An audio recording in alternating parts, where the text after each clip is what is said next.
Gotta go. Good to go. We are live in New York City at the new Amsterdam Billiards Hall off Union Square. And tonight we've got something exciting to talk about. The sneak preview of Victory's newest motorcycle. Let's all make sure to wave to the camera because this is the first time we've ever done a live reveal on the web.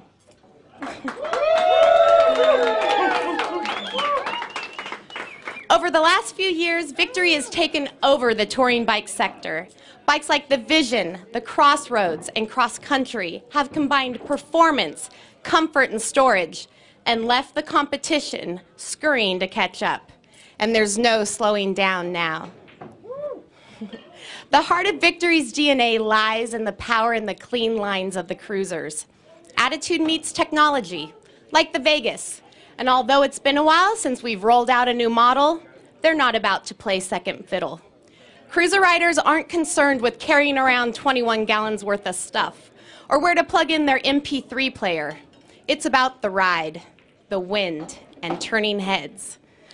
We've got that covered straight out of the box in spades. Tonight, we're going to introduce to you a bike that's amazing. We love it. And you're going to love it too. This is the next bike on your wish list in our newest Victory motorcycle. Are you guys ready? Yeah!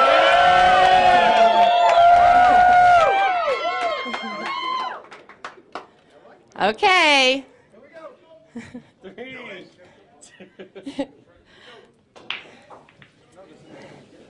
Meet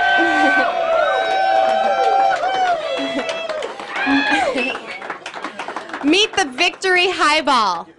Built in traditional bobber style, this bike has 16-inch laced wheels with white sidewalls, some badass ape hangers that are adjustable for 2 positions.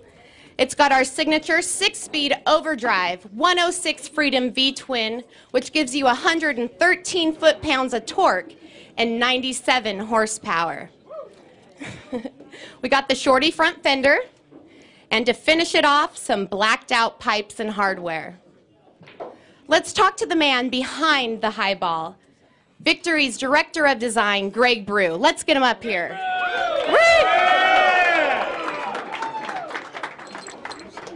Hi.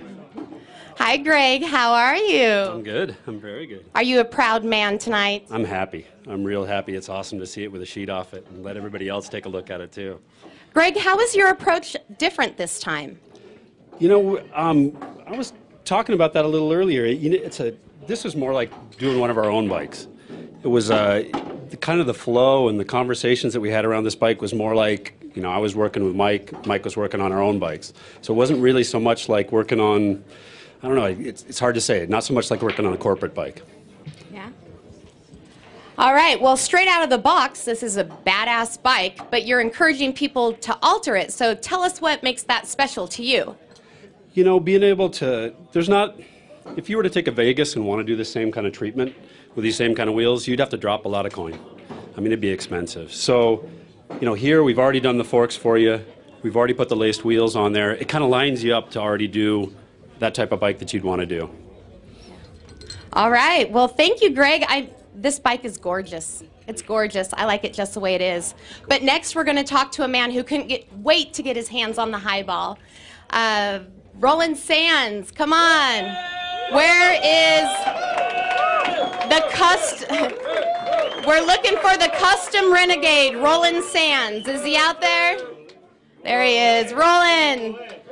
Roland. Hey, Roland, how are you? How are you? I'm good, thank you. So the bike that you're going to unveil tonight is your 4th Victory, right? Yes. Well, tell us what it's like to work on Victories. You know, Victory's a great bike to customize. It's a really, just a great platform. It's a easy bike to do stuff with. The bike doesn't have a bunch of crap on it that you don't need, so it's really easy to get down to the heart and soul of what the machine's about. So I think the Highballs, I think this was our easiest bike to customize yet, really. It was fun to do, and it was, I think the outcome is really close to what the original bike is about. So we really tried to stick with what the original bike wanted to be, and I think the new bike was, I think it's a good one. It's a great project. It's fun. Was there any particular inspiration or direction you took in customizing your highball? You know, I kind of tend to look at a lot of hot rods, and I just really keep my eye open for like the classic stuff. So we really wanted to keep this bike as classic as possible. You know, the spoke wheels and everything. We wanted to stay true to what the original bike was about, and I think the original bike is very classic looking, classic lines, classic finishes and everything else. So the new bike was definitely aimed towards doing that. Yeah, I love the traditional bobber. Love it. You also have Project 200 going on with another victory where you're looking to break 200 miles an hour. How's that been going? Well, it's kind of sitting in the shop right now. We're just kind of waiting for like the right day to make that all happen. So it looks like we got a couple opportunities to go out. So we'll do some testing maybe with Lloyd's. Lloyd's did the motor on that bike and it came out pretty amazing. He's floating around here tonight. Those guys did a great job with the motor and with the horsepower, and he's really confident that we're going to be able to go out and not only do 200, but I think well above that. So we're looking forward to getting it out there and doing it. And whether we go out to Manxton or there's a new track in, where's that track at? Maine?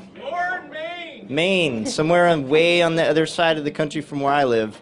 And it's the way East Coast. So hopefully we'll get out there and be able to run that and maybe make it out to Bonneville and do that. So, you know, well over 200, that's what we're shooting for.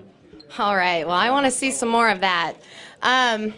So for those of you here in New York, come on up and look at the newest victory. For those of you online, we're going to debut Roland's new video of how he customized his highball. Well, Roland, you didn't take off your cover, man. Am I supposed to do that? Go ahead, unveil it. Unveil it. Shirt off. Yeah. Roland. Take it off.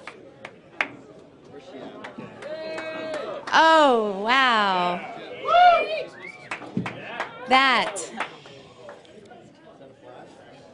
Here she goes. Roland, that's beautiful. That's beautiful. So come over here and talk to me. Tell me what you did to this bike. Oh, my bad. Am I doing this wrong? I hate it when that happens. Here you go. You know, we really, like I said, we really tried to keep it as stock as possible. We kept the stock front fork, kept the stock wheels, wheel sizes, stock tire sizes. Did like a satin paint job, you know, stayed true to kind of the satin style of the original bike, but changed it up and did brown, and really wanted to keep it as vintage as possible. So we did the kind of the cream wheels, we did like a kind of bitchin' wrap stainless exhaust, threw a little bit of brass on there that matches with a lot of the pinstriping and everything else. And we did a lot of pinstriping on the motor and kind of little small pinstripe details. So it's not, it wasn't really complicated to do. It's just more thought and more artistic based than actually like redesigning the whole bike. You can't see, but on the other side, we also did a suicide shift, which was really kind of the biggest crazy modification in the bike. So if you guys walk around, you can see the other side, but the suicide shift is actually a really cool touch to the bike. Custom seat. My buddy Mauricio did that for us. We put a pair of our ribbed handlebars on it. Performance machine master cylinder, kind of a more simple headlight, but other than that, it's pretty close to this machine here. Yeah, I really like that you stuck with the traditional bobber style and made it your own. It's a beautiful bike, Roland, like always. Thank you. So for those of you here in New York, come on up and take a look at both these bikes. For those of you online, we're going to debut Roland's video of how he customized his highball. And then we'll be back and talk to some other folks that help bring the highball to life. Cool.